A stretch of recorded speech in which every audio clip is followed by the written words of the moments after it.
Last. ভাই কি আর বলবো, এত খিদে পেয়েছে, এত খিদে পেয়েছে, লাবণীরও খিদে পেয়েছে। কিন্তু বিশ্বাস করো, বম্বে জায়গাটা এত সুন্দর হলে কি হবে, প্রত্যেকটা জায়গাতে ফালতু ফালতু খাবার দাবারের কথা তো আর বলো না।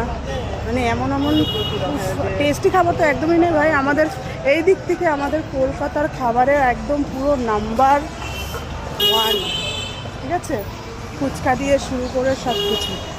আর বাইরে বেরিয়েছি, সকালে বেরিয়েছি, একদম ক্লান্ত হয়ে আছি, পুরো সারাদিন রোদে ঘামে পুরো অবস্থা খারাপ। তার ভিতরে না খাওয়া একদম। এসে গেছি আমরা স্টেশন, ট্রেন ধরবো। লাবণীর বাড়ি যাবে, আমি আমার বাড়ি যাব, দুজনেই আমরা আলাদা আলাদা থাকি।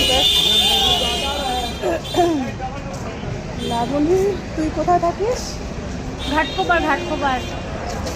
আর আমি তো আন্ধেরি স্টেশন, আন্ধেরি জু গলি। খিদে পেয়ে গেছে এত, আর কি বলবো।